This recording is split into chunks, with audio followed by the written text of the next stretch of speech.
पूरा हुआ। जोरदार तालियों के साथ मानद निदेशक महोदय शंकर लाल जी अपने पास जोरदार तालियों के साथ में स्वागत कीजिए के मानद निदेशक महोदय।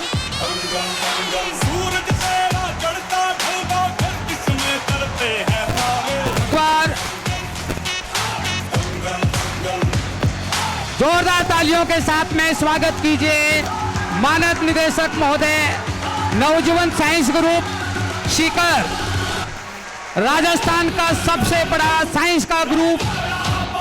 पूरे राजस्थान में श्रेष्ठतम रिजल्ट आज तक हम देते आए हैं और उनके मानद निदेशक हमारे बीच में उपस्थित हैं। एक बार पुनः जोरदार तालियों से स्वागत कीजिए।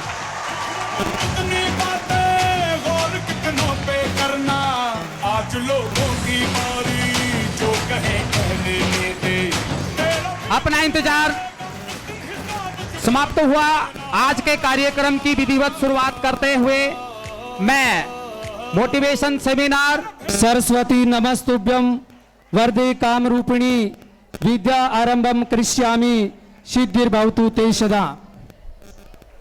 या देवी सर्वभूतेषु विद्यारूपेण संस्थिता नमस्तुभ्यं नमस्तुभ्यं नमस्तुभ्यं नमो नमः। या कुंद इंदु तुषार ध्वला या शुभ्र वस्त्रावृता या वीणा वरदंड मंडित करा या श्वेत पद्मासना या ब्रह्मचोद शंकर प्रभृति देवे सदा वंदिता सा माम पातु सरस्वती बुद्धि प्रदाम शारदाम।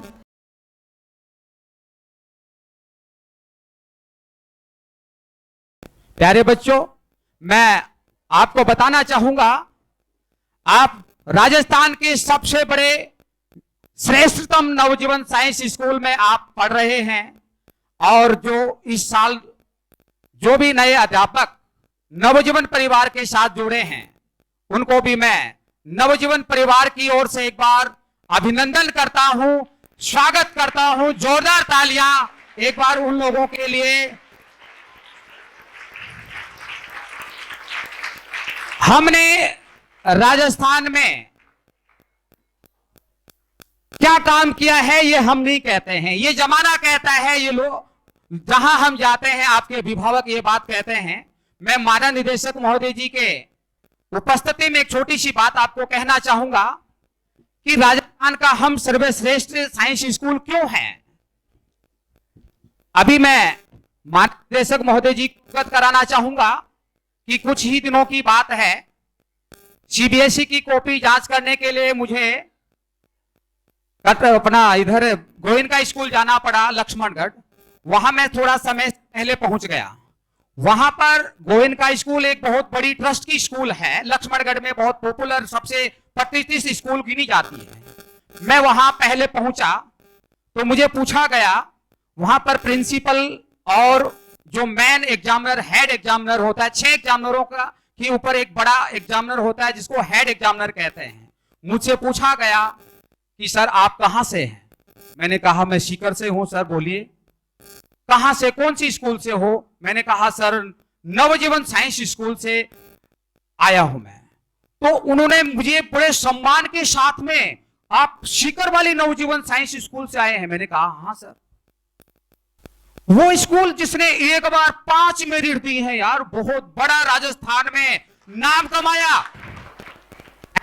लोगों का प्रिंसिपल और उनके जो हेड एग्जामिनर हैं उनके द्वारा ये बात सुनने को मिली तो बड़ा सीना चौड़ा हो गया कि मैं एक इतने बड़े ग्रुप से जुड़ा हुआ हूं जिसका चारों तरफ से नाम है। ये हम इसलिए कि ये हम नहीं कहते हैं, ये जमाना कहता है, आप कहते हैं, आपके अभिभावक कहते हैं, जहां भी हम जाते हैं वो लोग कहते हैं। इसी मन से बेटा आज आपको मानद निदेशक महोदय के द्वारा ऐसा मोटिवेशन मिलेगा जिसको अगर आपने जिंदगी में अपना लिया तो मैं कहता हूं आप काम करने का तरीका सीख जाओगे, जिंदगी जीने का तरीका सीख जाओगे। अगर आपने आज मानद निदेशक महोदय बहुत ही सादगी के साथ में बहुत ही अच्छे दृष्टांत देते हुए आपको काम करने का तरीका सिखाएंगे, अगर आपने अपने जीवन में इनको अमल कर लिया, मैं कहता हूं आप काम करने का तरीका, जिंदगी जीने का तरीका सीख जाओगे। एक बार जोरदार तालियां बजाइए।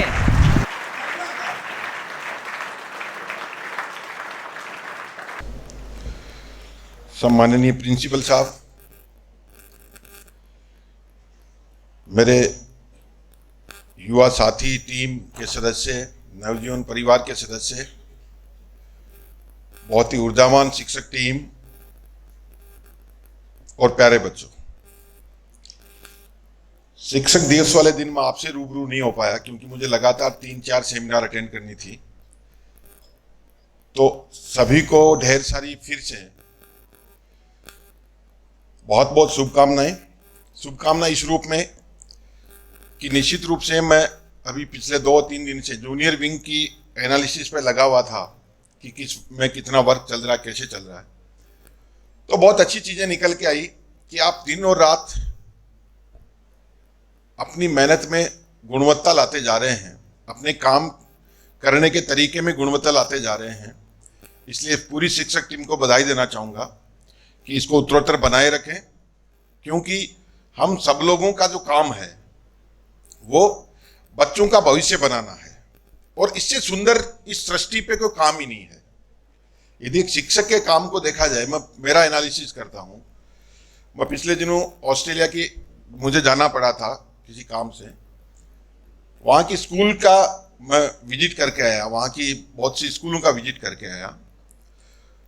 तो एक चीज जो पूरे वर्ल्ड में समान है, इस सृष्टि पे समान है, वो है कि नई पौध को तैयार करने का जज्बा किसमें कितना बड़ा है, वही महान है। बहुत ही लिटरली बहुत सी बातें सीखने को मिली। समय समय पे आपके साथ अप्लाई करते रहेंगे।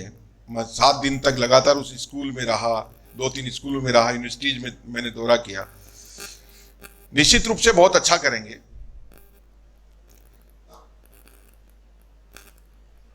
लेकिन पहले आज आप लोगों से बात कर ले, बच्चों से बाद में बात कर लेते हैं। क्यों बीपी सिंह जी? मैं एक कहानी बहुत बार बार सुनाता हूं। जो चीज शिक्षकों से बात कर रहा हूं, पहले मेरी टीम से बात कर रहा हूं, आज आप ही के सामने बात करनी है क्योंकि आप ही को तैयार करने में लगे हुए हैं। तो माली वैसा ही, आप लोग बैठ जाए आराम से, सब लोग। बगीचा तैयार करता है जैसा उसको आता है, और माली यदि अपने बगीचे को तैयार करने में पूरी जान फूंकता है तो वो बगीचा बहुत सुंदर बनता है। निश्चित रूप से आप बहुत सुंदर बगीचा बनाने में लगे हुए हैं। मैंने एक चीज जो सीखी कि बच्चों के साथ पेन लेना बहुत गंभीर मुद्दा है। मैं तो ये कहता हूं कि किताबी ज्ञान लेने से शिक्षक बनता ही नहीं है। प्रिंसिपल साहब जो सीखा है, आपकी उम्र बहुत ज्यादा है, लेकिन मैंने ये देखा कि किताबी ज्ञान लेने से शिक्षक नहीं बनता है। कौन कितना कैसे किताबी ज्ञान से शिक्षक, अकेले की किताबी ज्ञान से वो एक सिर्फ अनुवादक बनता है जो लिखी हुई चीज को कितनी अच्छे से अनुवाद कर देता है या उसको एक्सप्लेन कर देता है, इसके अलावा कुछ नहीं है। शिक्षक के मूल गुण जो होने चाहिए उसके ऊपर एनालिसिस कर रहा था, और सबसे ज्यादा गुण वहां से टैली करके मिल रहे थे, तो आप सब लोगों में मिले मुझे। ये मेरा एनालिसिस, व्यक्तिगत एनालिसिस का फैक्टर है। चाहे वो ईश्वर का आशीर्वाद हो, चाहे वो माता का आशीर्वाद हो, इस नवजीवन पे वो आशीर्वाद रहा है, जिसकी बदौलत बहुत एक अच्छी टीम जुड़ती जाती है और अच्छे लोग अपने मन से काम करते जाते हैं। काम में ईमानदारी सबसे महत्वपूर्ण चीज है, और ये काम में ईमानदारी यदि अपन बरतते हैं तो काम भी अपने साथ ईमानदार रहता है, ऐसा मैंने सीखा है। एक सिंपल कहानी मैं पहले भी आप लोगों को बता चुका होगा, आज मैं एक बार उसको रिपीट करना चाहता हूं। कालू की कहानी बताई थी क्या? गांव में कालू पढ़ता था।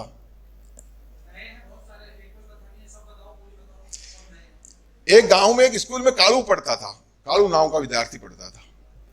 तो कालू थोड़ा सा शैतान था, थोड़ा नटखट था और पढ़ाई में थोड़ा कमजोर था, वो ऐसा समझता था खुद भी। तो कालू ने एक दिन बदमाशी की, तो कालू को क्या किया, गुरुजी ने पीटते पीटते तो थे ही थे, गुरुजी ने क्या किया, चौक को कान में दबा के ऐसे, किसी को दबाया हुआ क्या, हमारे गुरुजनों को तो पीटा हुआ होगा, चौक को हमें पीटा हुआ है, चौक को कान के अंदर घुसा के ऐसे मरोड़ देते थे, उसका पेन बड़ा होता है। तो गुरुजी भी क्यों गुस्से में थे, गुरुजी ने कालू का कान चौक डाल के ऐसे कर दिया। कालू बेटा दूसरे दिन से स्कूल ही नहीं आया। कालू का गुरुजी ने इंतजार किया, 1 दिन किया, 2 दिन किया, 3 दिन किया, 4 दिन किया। तो फिर बच्चों को कहा कि अरे जाओ, वो कालू नहीं आ रहा, उसके घर जाओ और उसको पकड़ के लाओ। तो एक टीम गई, 4-5 उसके दोस्त गए और कालू को पकड़ करके लाने लगे कि भाई इसको स्कूल भेजो। तो कालू की मां ने पूछा, रहे तू स्कूल क्यों नहीं जा रहा?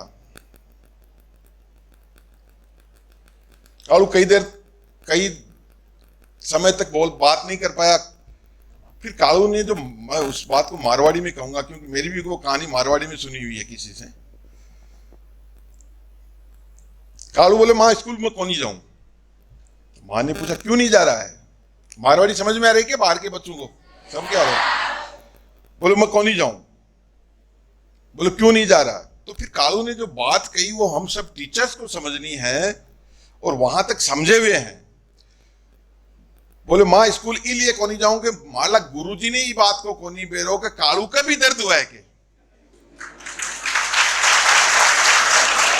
कालू कमजोर हो सकता है यार, लेकिन कालू कमजोर हो सकता है, लेकिन शायद बोले गुरुजी को शायद पढ़ाई नहीं आती, तो कालू के बारे में गुरुजी ने ये ध्यान रखा है कालू के साथ दर्द ही नहीं होता होगा। तो बोले गुरुजी को ये नहीं पता कि कालू का भी दर्द हुआ है। तो हमें इस एक एक बच्चे के दर्द को समझना है, एक एक बच्चे के ईमानदारी के साथ जिस तरह से लगन और निष्ठा से आप लगे हुए हैं, उसके बाद अपन परमानेंट शिक्षक बनते हैं। यही समानताएं पूरे आप सृष्टि पे सब जगह मिलेगी। एक गुरु का जो मूल बात है वो अपने प्रत्येक शिष्य के बारे में हरदम हर समय 24 घंटे 365 दिन वो डेडिकेटेड है। ये मन में विश्वास के साथ आप लोग बिठाए हुए हैं, आपका काम हो जाएगा। अब प्यारे बच्चों अपन बात करते हैं आप सब लोगों से। सबसे पहली बात तो मैं आप लोगों से पूछना चाहता हूं कि अभी तक मेहनत कर ली और अभी अपने को कुछ करना है ना बहुत बड़ा। 10th तक के सब बच्चे हैं ना, चलो मैं 10th तक के आपके लेवल पे आके आपसे बात करता हूं। अपन बात शुरू करेंगे कि रिजल्ट सब अच्छे से अच्छा चाहते हो ना, सब अच्छे से चाहते हो। और 10th क्लास के बच्चे तो ये चाहते हैं, इनको इतना सबको समझ है ना, 9th 10th के या सब बच्चों को इतनी समझ है ना कि ये रिजल्ट आपके जीवन भर काम आना है। पता है? चलो बात स्टार्ट करते हैं।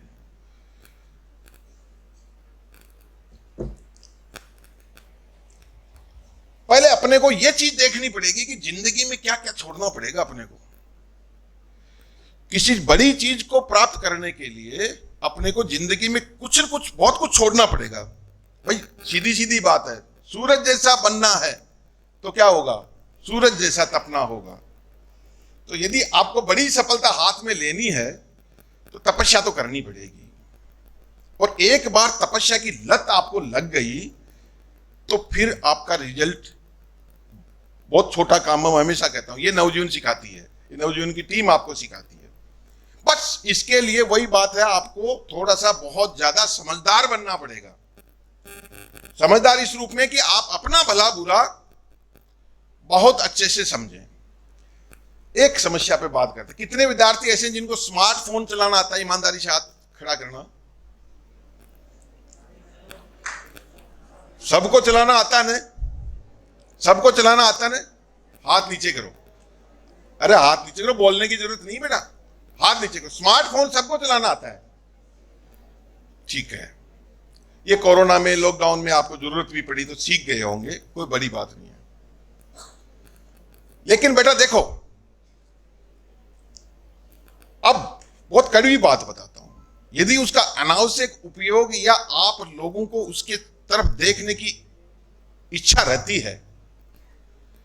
अभी जब आप अपनी तपस्या की बात कर रहे थे ना कि तपस्या करनी है तो स्मार्टफोन की तरफ देखने की इच्छा रहती है, तो आप दोनों में से एक ही स्मार्ट रहेगा। या तो आपके पास स्मार्टफोन रहेगा या फिर आप स्मार्ट रहेंगे, दोनों स्मार्ट नहीं रह सकते। आपको यदि स्मार्ट बनना तो स्मार्ट इसको छोड़ना पड़ेगा।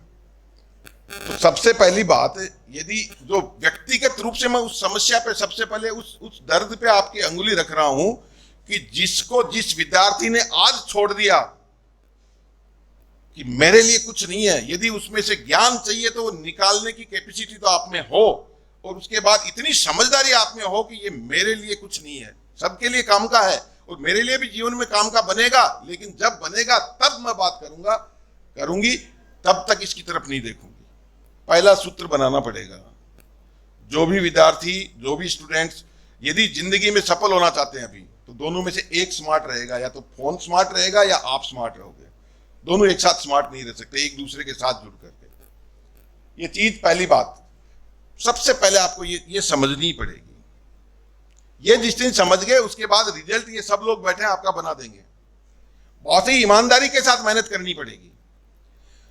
अभी आपकी सेमिनार से पहले मैं रिजल्ट देख रहा था, बहुत से बच्चों ने बहुत अच्छी मेहनत कर रखी है, कुछ बच्चों ने कम की, लेकिन उनके पास आज वक्त है कि जिस दिन अपन बात कर रहे हैं, इतना वक्त है कि आप अपना रिजल्ट बहुत सुंदर, जितना सोच रहे हैं ना उससे सुंदर बना सकते हैं।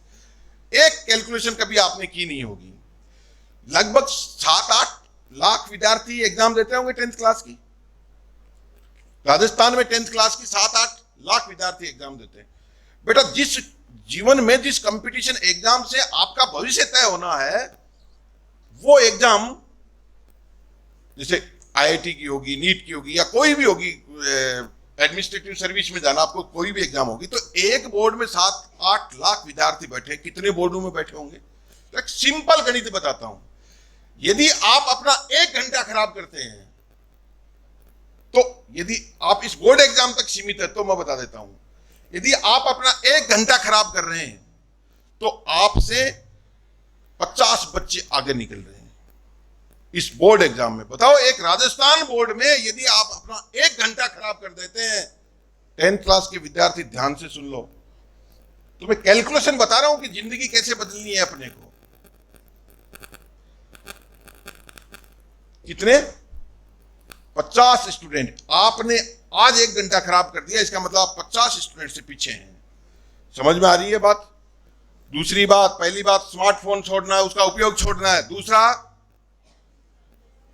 1 घंटा भी यदि खराब किया तो मान के निश्चित रूप से बैठ जाएं आप कि आप से 50 स्टूडेंट आगे निकल गए हैं।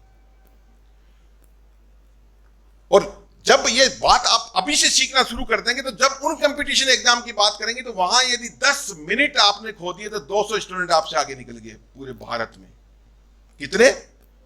तो लेकिन ये बड़ी कैलकुलेशन तब समझ में आएगी जब अभी 10th क्लास पे यदि आप ये कैलकुलेशन समझें कि 7-8 लाख विद्यार्थियों में से यदि मेरा 1 घंटा मेरे लिए कितना कीमती है, ये सब करना पड़ेगा। लेकिन इसके लिए बड़ा जज्बा लेकर के करना पड़ेगा। जज्बा बहुत सिंपल सा काम है। आपको इतनी ऊर्जा आप में होनी चाहिए कि आपके साथ केवल वो स्टूडेंट से आपका संपर्क आप एक दूसरे से रखने का प्रयास करें जिसका उद्देश्य भी आपसे बड़ा हो।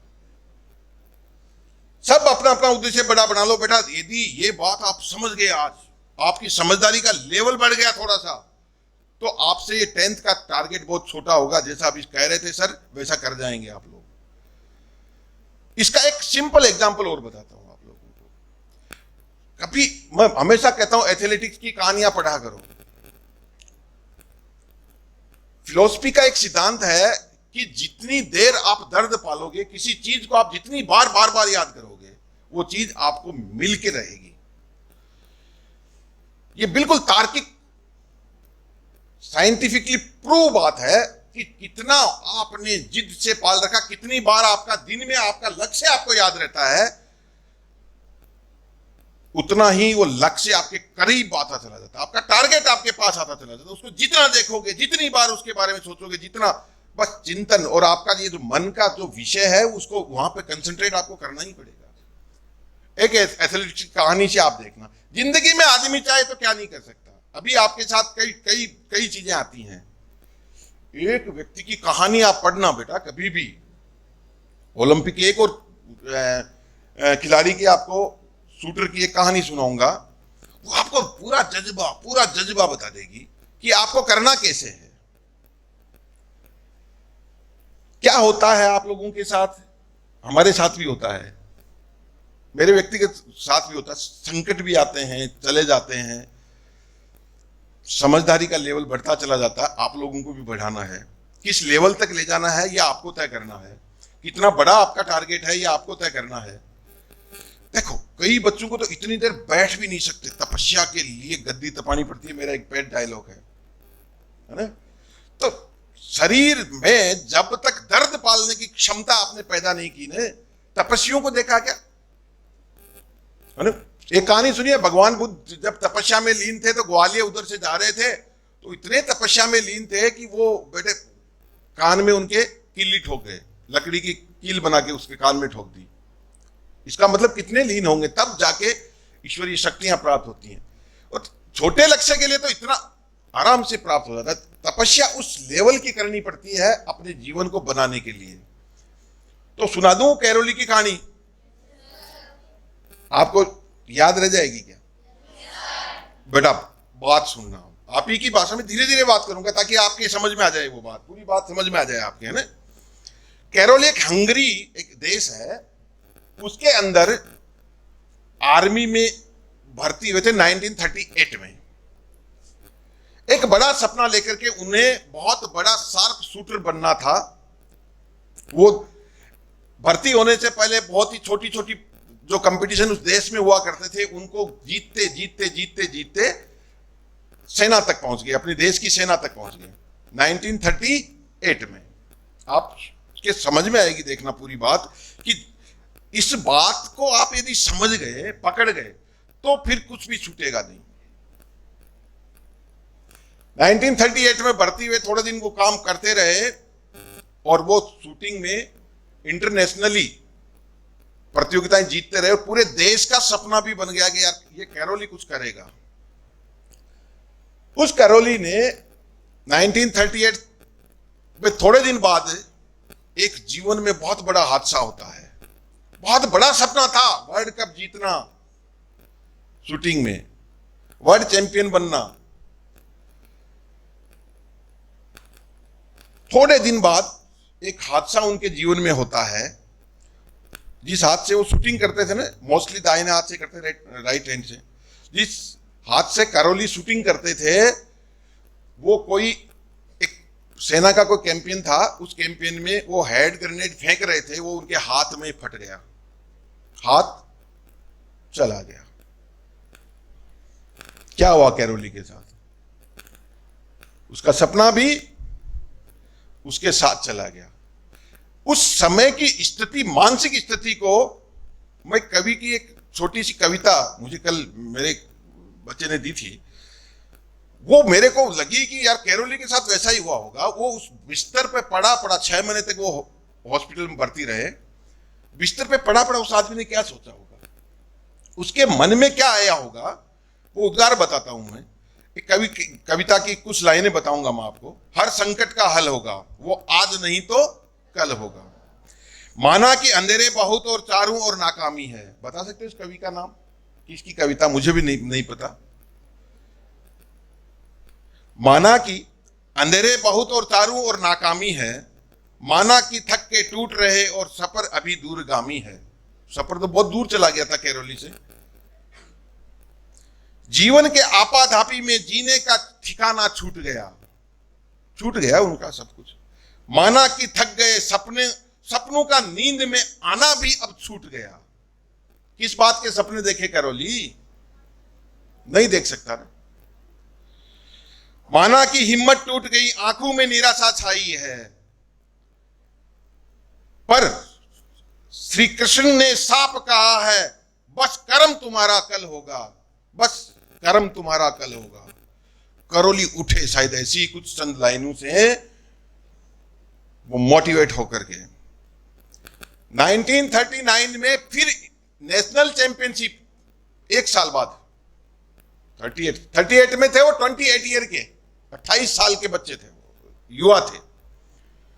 आप सुनना बात को, कैरोली उठे और वहां की जो नेशनल चैंपियनशिप हो रही थी, नेशनल चैंपियनशिप का मतलब समझते हो क्या?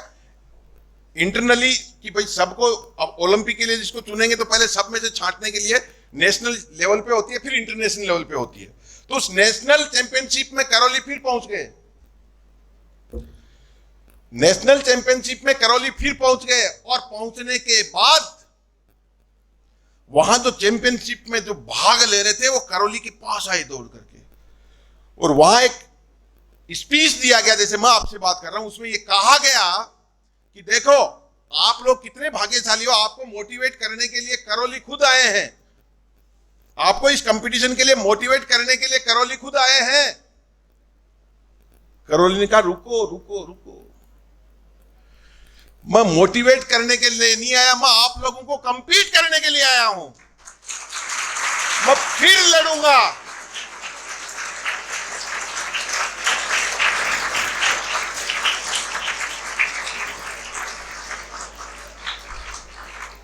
अब कैरोली उस लड़ाई में लड़ रहे हैं, ध्यान से सुनना मेरी बात को।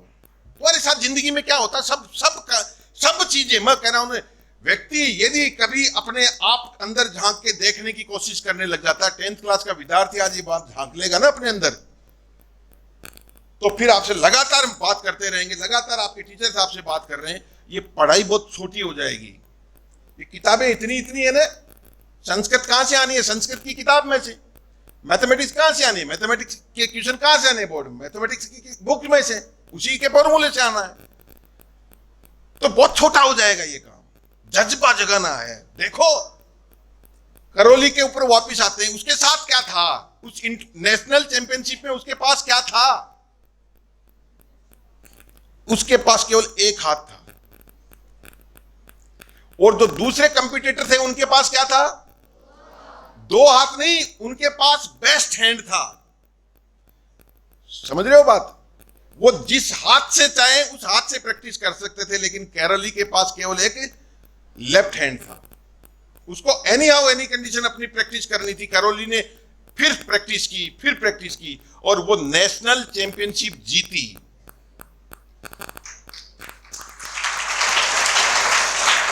और फिर पूरे देश में वो बात वैसे ही आ गई कि देश के लोगों का सपना फिर आ गया, कैरोली फिर देश के लिए लाएगा, शूटिंग में कुछ करेगा, ओलंपिक में, ओलंपिक के लिए फिर तैयार हो गए। 1940 में ओलंपिक होने थे, कितने में, टोक्यो में ओलंपिक होने थे, टोक्यो ओलंपिक 1940, 1 साल बाकी थी कैरोली के पास। कैरोली लगा, इतनी प्रैक्टिस की, और उस समय शायद उसके मन के जो भाव थे वो भी मैं उसी कवि की कविता के माध्यम से बताता हूं, मुझे रोंगटे खड़े करती है वो बात, मैं बार बार पढ़ता रहता था उसको, क्योंकि कैरोली जो थे, उन्होंने उनका बारे में पढ़ा था मैंने कहीं कि नेपोलियन बोनापार्ट उनके आदर्श थे, तो मैंने नेपोलियन बोनापार्ट को पढ़ा, फिर कार्ची के युद्ध में क्या हुआ था नेपोलियन बोनापार्ट के, तो वहां से मुझे पता लगा कि यार जज्बा उस व्यक्ति में आया कहां से है, उस जज्बे तक पहुंचने की कोशिश कर रहे हैं आज। कभी अगली सेमिनार में नेपोलियन बोनापार्ट पे बात करेंगे, देखना आपको कैसे कैसे लोग थे जिन्होंने क्या क्या किया, अपन किस समस्या पे रो रहे हैं। अभी कैरोली की कहानी पूरी नहीं हुई है, अभी तो देखना आ गया कि अभी कैरोली ने क्या किया, नेशनल चैंपियनशिप जीत ली। क्या जीत ली? और अपना पूरा ध्यान 1 साल बाद होने वाले 1940 टोक्यो ओलंपिक पे कंसंट्रेट कर लिया, और फिर अपने लेफ्ट हैंड से इतनी प्रैक्टिस की कि उसमें पूरे कंसंट्रेट हुए। उस समय उनके मन के भाव थे, वो शायद वो प्रैक्टिस करते समय ऐसे हुआ करते होंगे उनके, लोहा जितना तपता है उतनी ही ताकत भरता है। लोहे को देखा ना आपको, लोहा जितना तपता है उतनी ही ताकत भरता है, सोने को जितनी आग लगे वो उतना ही प्रखर निकलता है। ये कैरोली के मन के भाव हैं उस समय, वो ऐसा ही सोचा होगा उसने। बोनापार्ट की लड़ाई की बातें सुनी तो उनके आदर्श थे, तो बोनापार्ट के भी ऐसे ही विचार थे। मैंने दोनों को कंपैरेटिवली मिलान किया। हेलो, आराम से कर लो।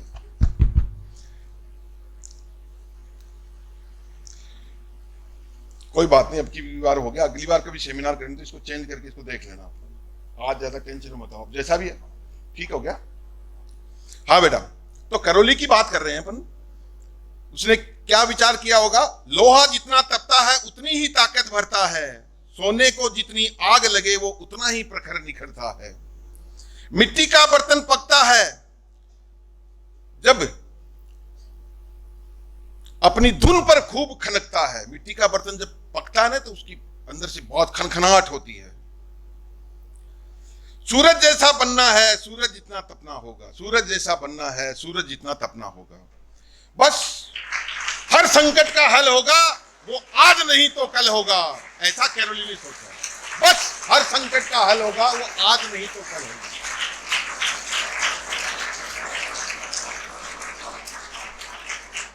ये कविता में आप मंगवा लेना, 2 भागों में बटी हुई ये कविता है।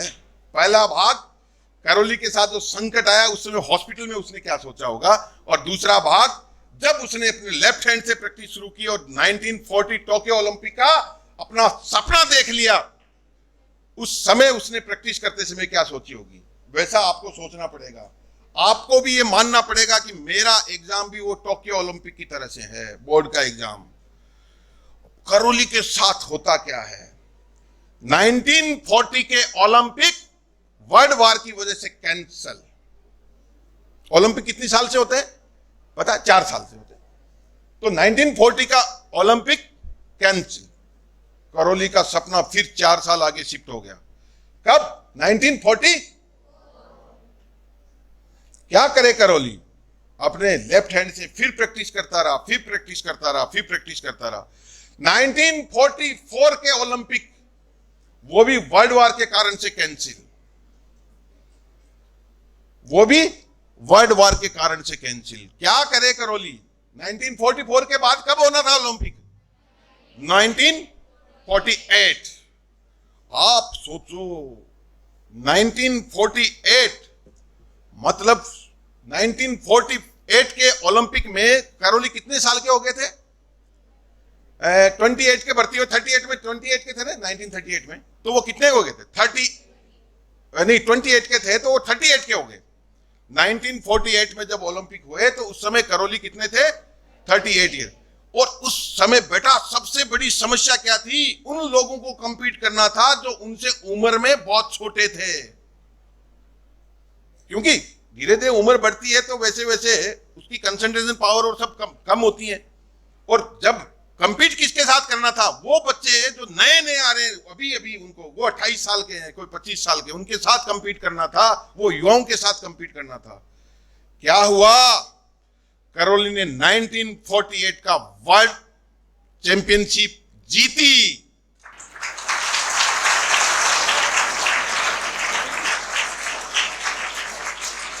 आप सोचो,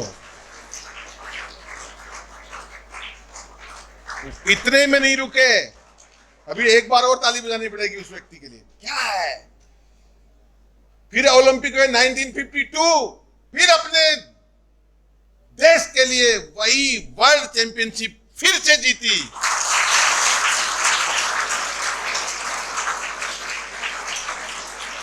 तुम्हें समझ में आई क्या बात? बच्चों, आप लोगों के बात समझ में आई क्या? क्या सपना आपका? कोई भी सपना कभी टूट नहीं सकता, कितनी जिद और जुनून से ठानना पड़ता है उसको। समझ में आई बात? ये एक कहानी बहुत है तुम्हें जिंदगी बदलने के लिए।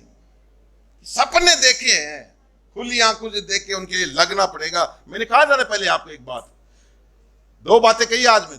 स्मार्ट बनना तो स्मार्टफोन छोड़ना पड़ेगा एक बार, जब तक आप स्टूडेंट लाइफ में हैं, क्योंकि किसी व्यक्ति ने कुछ त्याग नहीं किया, उसको मिला नहीं है। आपको जिंदगी में कभी न कभी त्याग करना पड़ता है। मैं हमेशा कहता हूं बेटा, एक बार व्यक्ति को सफल होना था 2 साल अंधेरे में गुजारने पड़ते हैं। एक विद्यार्थी को यदि सफल होना है तो 2 साल उसको अंधेरे में गुजारने पड़ते हैं, उसके बाद उसके जीवन की आदत बन जाती है।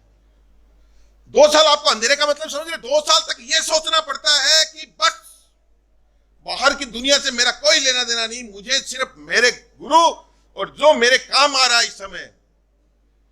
अरे बच्चों, बात नहीं, जो मेरे काम आ रहा है उस इस लक्ष्य की पूर्ति के लिए वही उन्हीं से मैं बात करूं, उसके अलावा किसी से बात नहीं करूं।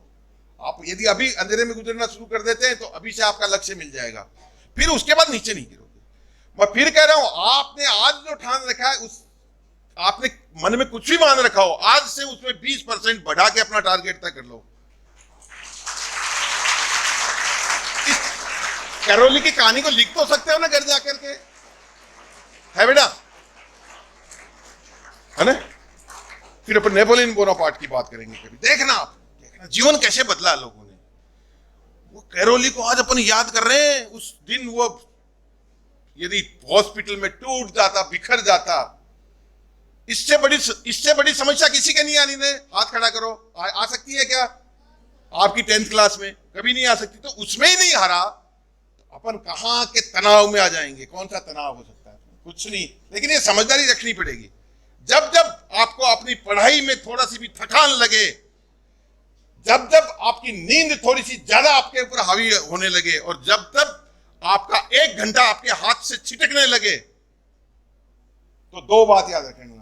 50 स्टूडेंट आपसे आगे बढ़ रहे हैं। और फिर आप कैरोली की कहानी याद कर लेना। मैं बता रहा हूं, ये लक्ष्य और फिर एक टीचर्स जो पढ़ा रहे हैं उसको आप तरीके से करते चले जाना, आपका जीवन में कुछ नहीं छूटेगा।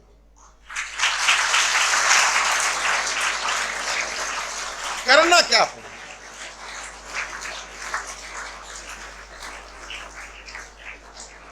आपको अपने आप को खोजना पड़ेगा। मैं कहा हूं प्यारे बच्चों, बचपने में होता क्या है कि बच्चा अपने आप को खोजता नहीं है। जब तक बच्चा अपने आप को नहीं खोजता है, तब तक तो मैं बात कहता हूं वो उसका चाइल्डहुड है, बचपना है। लेकिन वो खोजना शुरू कर देता है जिस उम्र में, उसके बाद पूरा नहीं खोजता है कि मैं क्या हूं। बात को समझ रहे हो? कैरोली की कहानी को लिखोगे ना सब बेटे, है ना? अपने सर को दिखाओगे, अपनी भाषा में लिख लेना जैसा लिखो, क्योंकि किसी पिक्चर की कहानी यदि अच्छे से सुनी हुई तो लिख सकते हो आप उसको, जरूर नहीं कि गाने याद हो। तुम्हें अपने आप को खोजना पड़ेगा, है ना? तू खुद की खोज में निकल, तू किस लिए हताश है। पंक्ति बताता हूं आपको, तू खुद की खोज में निकल, तू किस लिए हताश है। सोचो आप अपने बारे में, मैं खुद की खोज में क्यों नहीं निकलूंगा? तू खुद की खोज में निकल, तू किस लिए हताश है। तू खुद की खोज में निकल, तू किस लिए हताश है। तू चल, अरे तू चल, तेरे वजूद की तो समय को भी तलाश है। तेरे वजूद की तो समय को भी तलाश है। निकलना।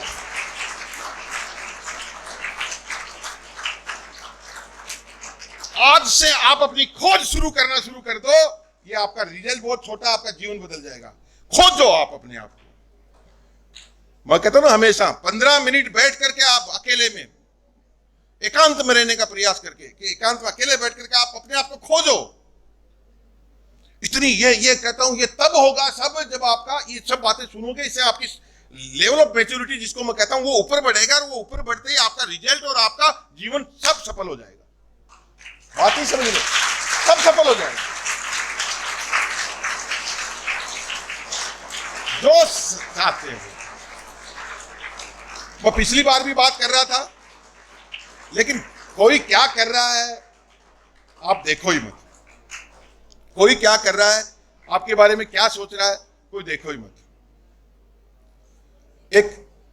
इसके ऊपर एक छोटी सी कहानी सुनाता हूं। मेरे एक साइकोलॉजी के टीचर थे, वो सुनाया करते थे।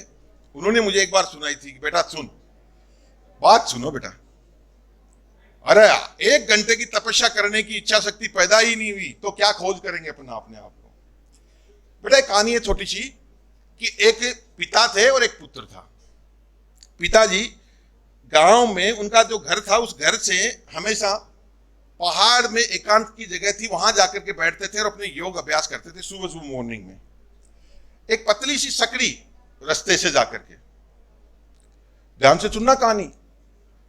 एक दिन बेटा भी जिद करने लगा, पापा पापा आज मेरी छुट्टी है, मैं भी चलूंगा आपके साथ। उन्होंने कहा बेटा रास्ता बहुत संकरा है और उसमें बाधाएं बहुत हैं। बोले तो क्या हुआ, आप भी तो जाते हैं, मैं भी चल लूंगा।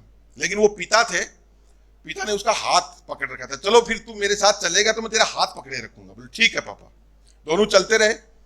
अब वो जो पिता थे वो तो रोजाना जाते थे, तो उनको तो रास्ते का पता था। तो कहीं एक बड़ा कोई चट्टान आई छोटी, और बच्चे का जब ध्यान, वो पहली बार गया था तो वो तो इधर उधर देखते जा रहा था, उसकी ठोकर लगी और वो हाथ छूट गया और वो गिरा। गिरते ही उसके अंदर से चीख निकली। पहाड़ों में क्या होगा, वो आवाज वैसे ही रिवर्सिबल बन के आती है। वो वैसे ही जैसे ही उसकी चीख निकली हाय, तो सामने से आवाज क्या आई, हाय।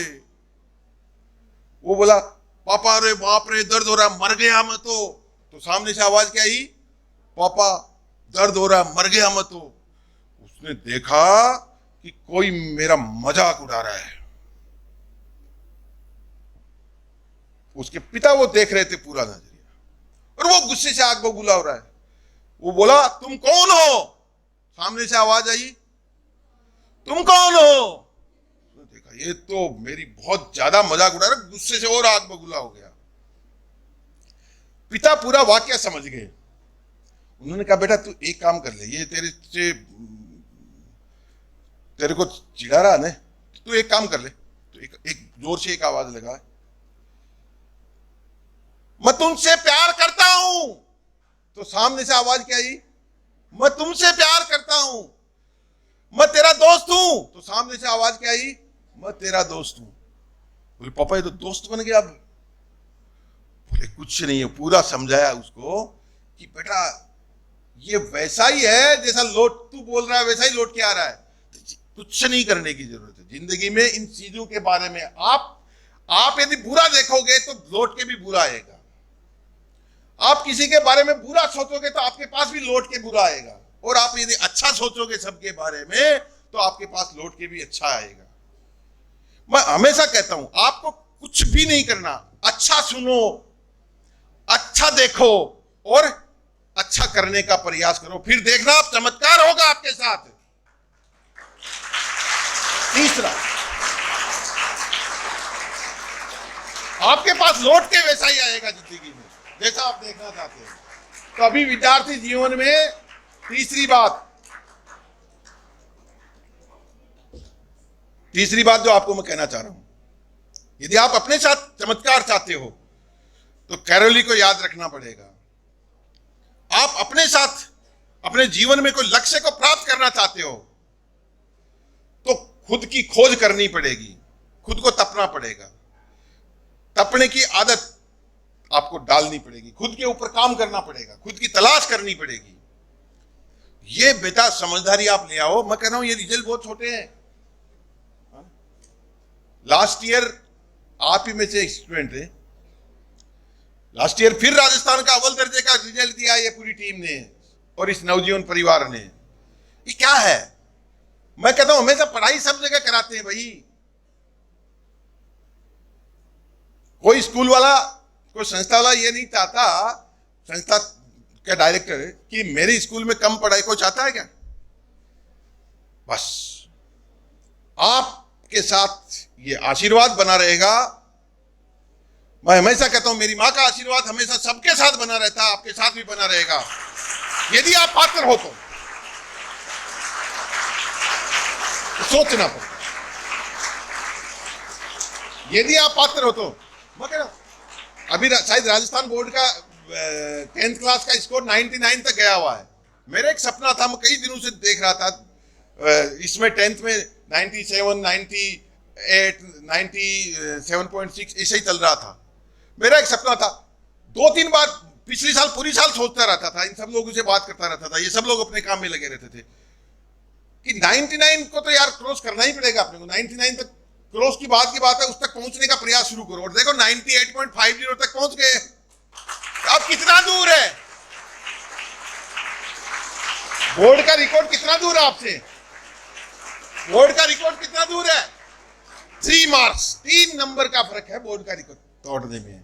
ये फिर नवजीवन तोड़ेगा, आप लोग तोड़ोगे, ये तुड़वाएंगे आपसे। क्या इस साल तय है? क्या इस साल तय है? पक्का लग रहा है आपको तय? पहले आपके टीचर से पूछ लूं, क्या तय है सर? अब आप लोग बताओ, क्या आप में इतना हौसला और जज्बा है कि रिकॉर्ड टूटना तय है?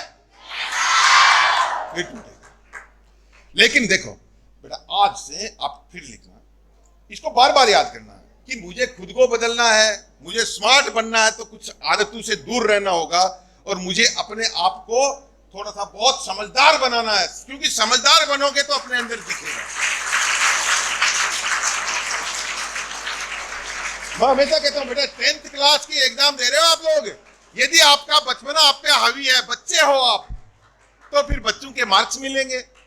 बच्चे को टॉफी दे दी, गुरुजी की 7 मार्क्स भी आ गए, तो क्या कहते हैं, ठीक है तू अगली बार अच्छा करना, बच्चा है रोएगा, है ना? तो तुम यदि अपना रिजल्ट बनाना है तो बचपना छोड़ना पड़ेगा।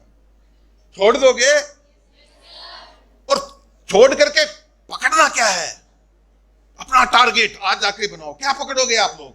एक टारगेट, बस इतना सा करना। उस पूरी एनर्जी को, उस बचपने की एनर्जी को जो खेलने में मचलती है, जो करने में मचलती, आप देखना ये दूसरा खेला है, ये खेला खेल के देखो एक बार, अपने जीवन को बनाने का वही बचपना। उससे कुछ हासिल नहीं होगा कि एक बार आप खेल लिए, एक बार आपने समय खराब कर दिया, उससे कुछ ज्यादा हासिल नहीं होगा, लेकिन इससे आपको बहुत कुछ हासिल हो जाएगा, उससे आपको बहुत कुछ हासिल हो जाएगा। आप ये करना।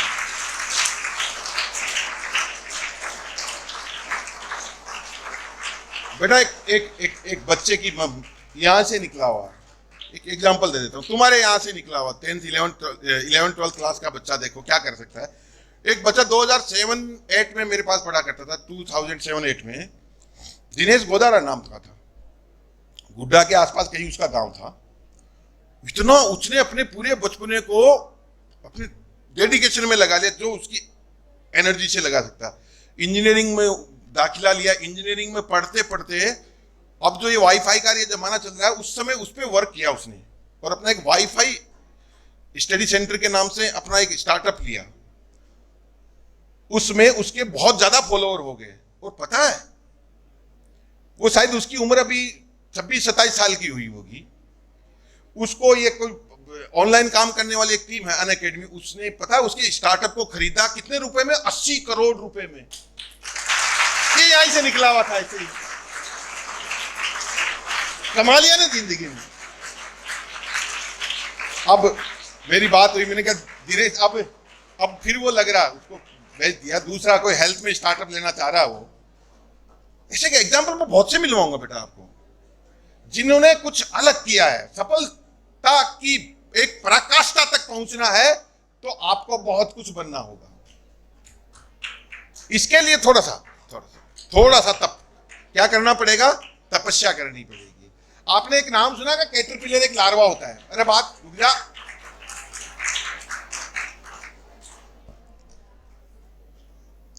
सर आप में से एक यहां वहां चले जाए, छोटे बच्चे। एक बेटा एक कहानी और सुनी होगी, कैटरपिलर एक लार्वा होता है। देखो मैं बताता हूं आपको क्या करना होता है।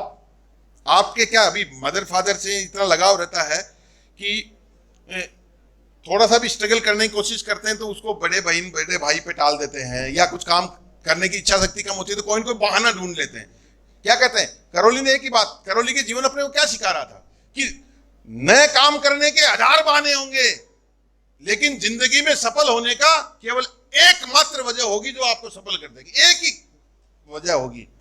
1000 बहाने नए काम करने के आपके पास हो सकते हैं, लेकिन एक वजह आपको सफल कर सकती है, और वो वजह आप ये बना लो कि मुझे कुछ बनना है। उसमें संघर्ष करना पड़ता है। एक बात और सिखाना चाहूंगा मैं आपको आज, एक बात और सिखाऊंगा, बस 2 मिनट और बात करूंगा आज आपसे, क्योंकि ज्यादा नहीं सुन सकते आप। एक बात और सिखाऊंगा, ये सब काम किसके द्वारा होगा? आपके द्वारा। ये पूरा संघर्ष की कहानी आपको देखो थोड़े दिन बाद मजा आने लग जाएगा। आपको मजा आने लग जाएगा जब आप तपस्या कर लेंगे तो आपको मजा आने लग जाएगा। ये होना आपके द्वारा है। मैं हमेशा बार बार कहता हूं, आपका काम आपके द्वारा, आपके काम आना है। ये 3 शब्द याद कर लो। तो संघर्ष की वो कहानी आप किसी दूसरे पर, आपका संघर्ष दूसरा कर ले, कहानी के पात्र किरदार आप बन जाओ, ऐसा हो सकता है क्या? दूसरा पढ़ाई के लिए मार्क्स आपके आ जाए, दूसरा आपके मम्मी पापा मेहनत कर लें और जीवन आपका सुधर जाए, ऐसा हो सकता है क्या?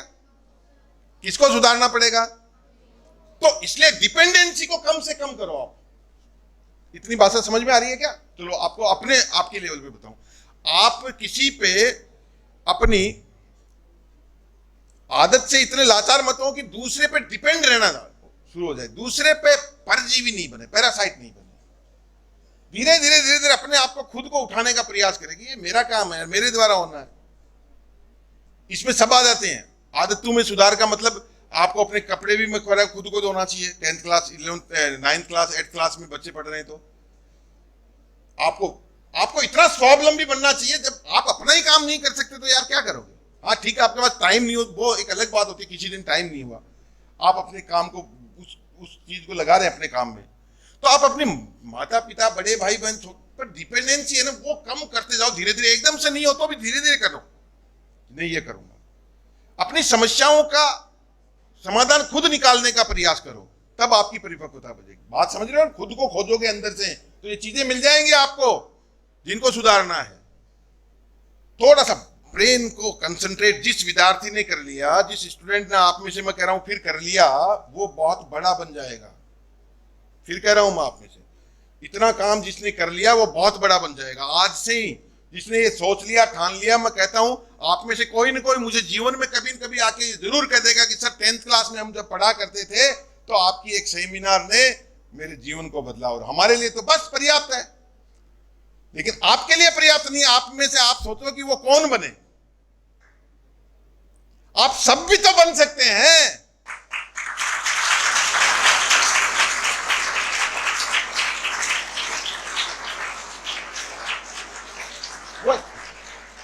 वो कैटरपिलर की बात मेरी छूट जाएगी नहीं तो। एक लार्वा होता कैटरपिलर, बायोलॉजी के स्टूडेंट्स समझते होंगे। एक कैटरपिलर लार्वा होता है, तो एक बायोलॉजी के गुरु टीचर थे, वो एक प्रैक्टिकल करवा रहे थे, और प्रैक्टिकल कराते कराते जब वो अपने उस कोकून से, अपने उस अंडे से बाहर आता है तो वो बहुत छटपटाता है। तो गुरुजी को काम हो गया, तो गुरुजी को लैब से बाहर जाना पड़ा। ध्यान से सुनना बात को। तो गुरुजी ये कह के गए कि अब ये बाहर निकलेगा तो इसको तोड़ेगा तो ये छटपटाएगा, कोई इसको छेड़ना मत। बोले ठीक है। गुरुजी बाहर निकलते, वो बच्चे थे जो शिष्य थे उनके, वो जो प्रैक्टिकल कर रहे थे, उन्होंने देखा कि वो बहुत ज्यादा छटपटा रहा है, बहुत ज्यादा छटपटा रहा है। तो उनको दया आई और उन्होंने क्या किया, आलपिन से या किसी नुकीली चीज से उसको 2-3 जगह से टक टक टक टक तोड़ दिया। अरे यार इसकी इतनी मदद तो कर सकते, छेड़ नहीं रहे लेकिन इसको, इसके कवच को अपन तोड़ देंगे। ठीक है, गुरुजी की बात भी मान ली और छोड़ दिया उसको। थोड़ी देर बाद में उन्होंने देखा कि वो तो मर गया, बाहर निकलते मर गया। एक दूसरे से बात करने लगे, देखे यार गुरुजी ने तो मना किया था, इससे इन्फेक्शन हो गया होगा, इससे इसके वो हो गया होगा। लेकिन वो कहा यार ये तो इन्फेक्शन वाली चीज ही नहीं है, इसके तो टच किया था ऊपर से अपन ने। तो बड़े उलझन में थे। इतनी देर में गुरुजी आ गए। उन्होंने देखा कि हाँ इन्होंने जो कबाड़ा करना था वो तो कर दिया। उन्होंने कहा आपने इसको मार दिया। बोले सर हमने तो ऐसा कुछ नहीं किया। बोले क्या किया आपने? बोले हमने इसका थोड़ा सा कवच को थोड़ा सा तोड़ा था। बात को सुनना, ये कह रहा हूं मैं, ये बात कहां से कोरिलेट करोगे? आपकी डिपेंडेंसी कम करो। आपकी यात्रा, आपका संघर्ष आपको खुद को करना है। प्यारे बच्चों, ये डिपेंडेंसी जितनी जल्दी कम करने लग जाओगे उतना ही स्ट्रगल में आप मजबूत होगे। गुरुजी ने उस बच्चों को कहा कि देखो बेटा, ये जब बाहर निकल रहा था तो जितनी ज्यादा छटपटाहट ये करता है, जितना ज्यादा परेशान ये होता है, उतने ही इसके पंख मजबूत होते हैं और उतना ही ये जीवन में स्ट्रांग बन रहा था। आपने इसका वो स्ट्रगल छीन लिया। क्या छीन लिया? वो संघर्ष छीन लिया, इसलिए इसको मार दिया आपने। बहुत समझना बेटा, समझ में आ रही है मेरी बात?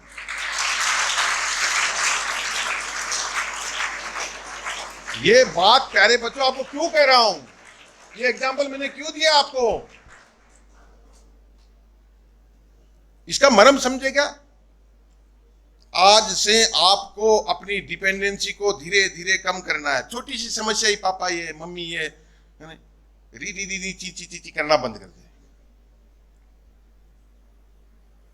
ये सब चीजें ही तो आपको समझदार बनाएंगे। एक शब्द काम में ले रहा हूं आपके लिए, समझदार बनना, खुद को खोजना, ये सब एग्जाम्पल खुद को खोजने के काम आएंगे। कभी बैठ करके 10 मिनट आप खुद को खोजें तो आपका काम आपसे बहुत सुंदर होगा।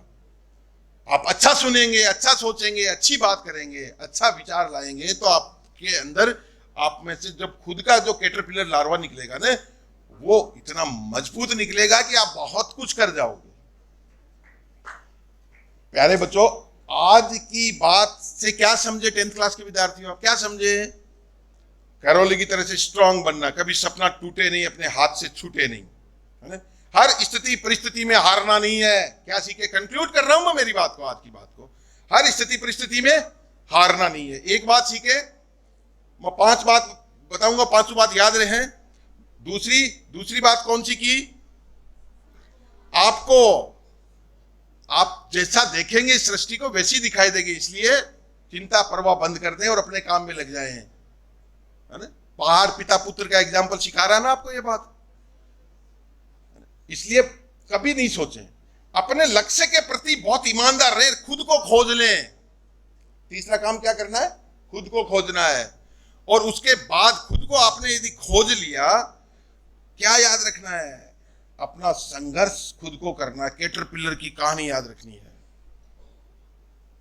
इतना सब कुछ समझ जाएंगे जब आप अपने आप में बाहर निकले, तो याद रख लेना कि आपका टारगेट से यदि आप 1 घंटा पीछे जा रहे हैं, मतलब आपसे 1 घंटा काम में नहीं लगा रहे हैं, मतलब आपसे कितने 50 स्टूडेंट आपसे आगे निकल रहे हैं।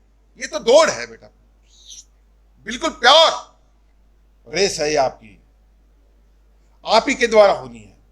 तब अपन इस रेस में आगे निकलेंगे।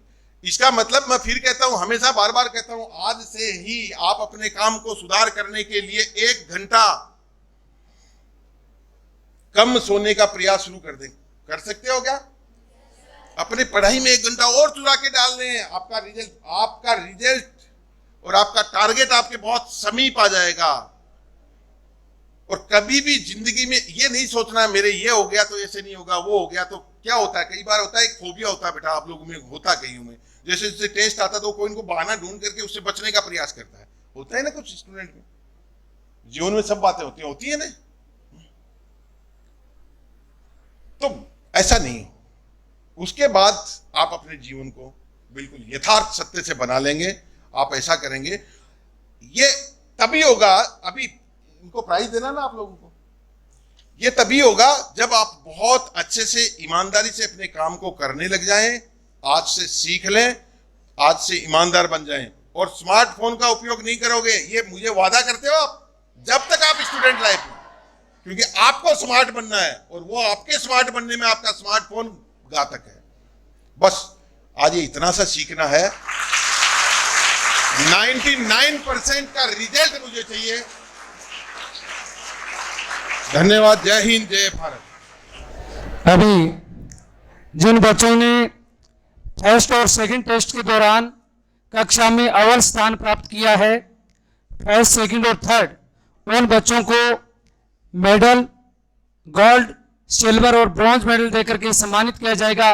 मैं आमंत्रित कर रहा हूं इस मेडल सेरेमनी में श्रीमान निदेशक महोदय शंकरलाल जी Bagadia sir, BL Yadav ji sir और श्रीश्याम जी सर, कि वो आए और बच्चों को सम्मानित करें।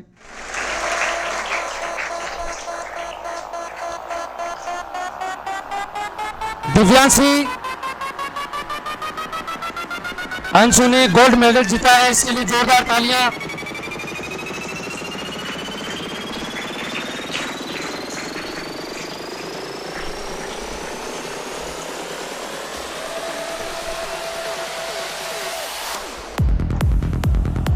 ब्रॉन्ज मेडल में विनेशा पुनिया और दिव्यांशी।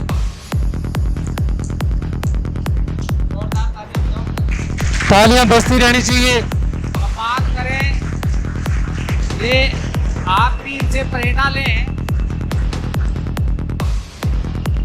जोरदार तालियों के साथ में सम्मान करें। इसी श्रेणी में हिंदी मीडियम 10th क्लास जिसने फर्स्ट पोजीशन हासिल की है दिव्यांश तेतरवाल।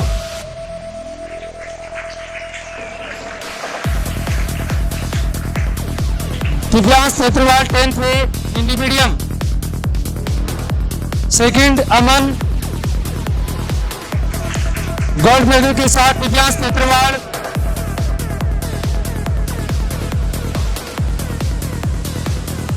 सेकंड जल्दी हो बेटा।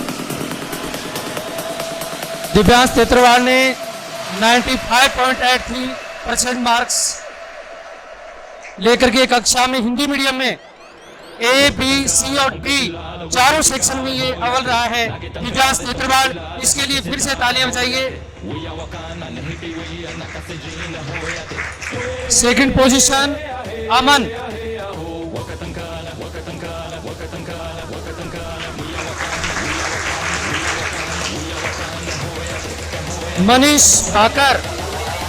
Manish Bhaskar third position Hindi medium 10th class Manish Bhaskar.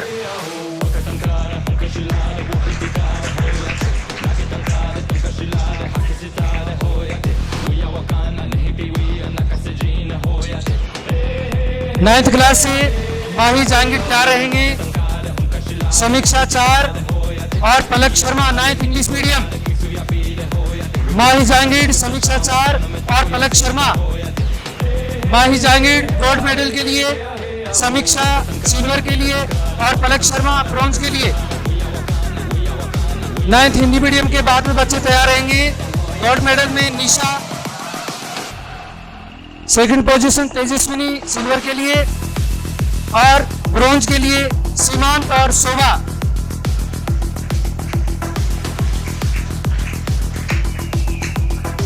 फटाफट आते रहे।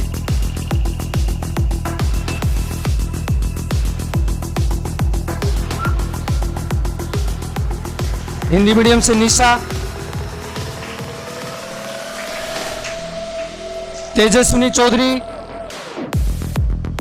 फटाफट आते रहे जिनके नाम बोल रहा हूं मैं। सीमांत और Shobha. Nisha gold medal, Tejaswini silver medal. 8वीं क्लास के लिए इंग्लिश मीडियम में सौरभ जहांगीर, जतिन और तनिष कुमार। फटाफट आ जाएंगे। सौरभ जहांगीर, जतिन और तनिष कुमार।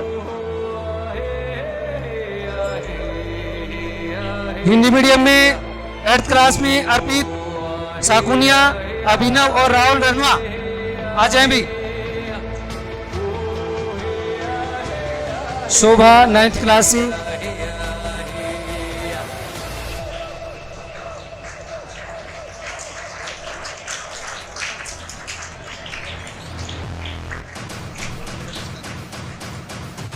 नहीं इसका गोल्ड मेडल 8th क्लास में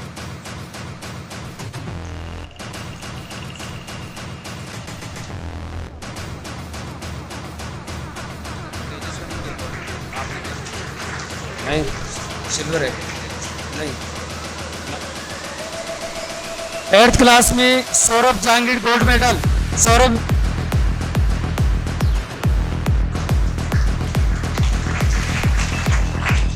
जतिन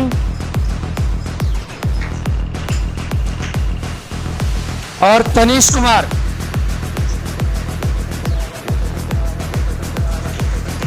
तनिष कुमार नहीं है क्या? अभिनव सिल्वर मेडल के लिए 8th class Hindi medium silver medal. Rahul Ranwa 7th class में गुंजन, यशस्वी और दिव्यांग। 7th क्लास इधर जाएंगे। 7th क्लास में गुंजन, यशस्वी और दिव्यांग। और 7th हिंदी मीडियम में दीपिका, प्रमोद और ललिता।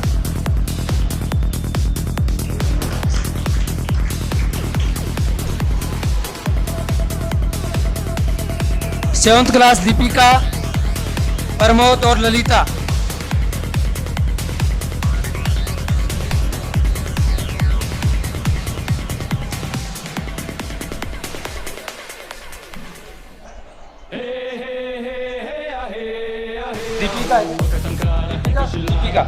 दीपिका के लिए शानदार जोर से तालियां बजाएं भी।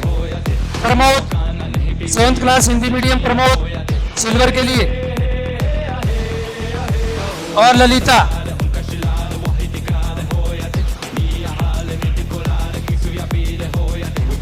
Six class English medium, Himanshu, Raunak और अभिनव। हिमांशु, रौनक और अभिनव।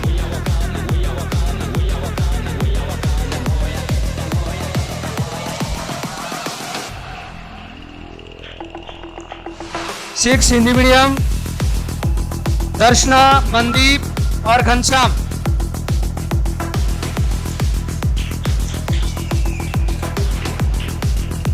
हिंदी मीडियम 6 क्लास, दर्शना, मनदीप और घनश्याम।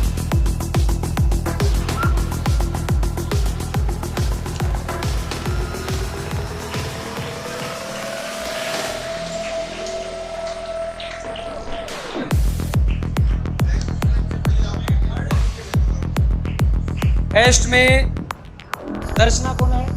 आगे आओ बेटा, दर्शना आगे आओ। दर्शना को गोल्ड मेडल। मनदीप, रौनक है क्या? Raunak silver medal. जाओ, सिल्वर मेडल रौनक।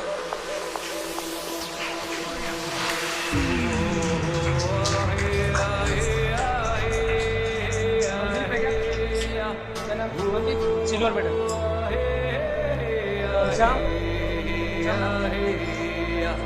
ब्रॉन्ज घनश्याम।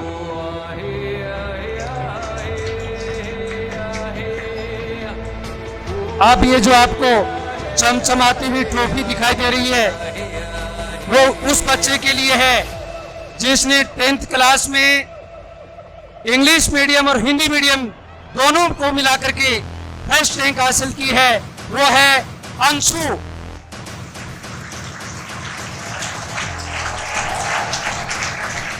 जोरदार तालियों से इसकी हौसला अफजाई की जाए अंशु के लिए।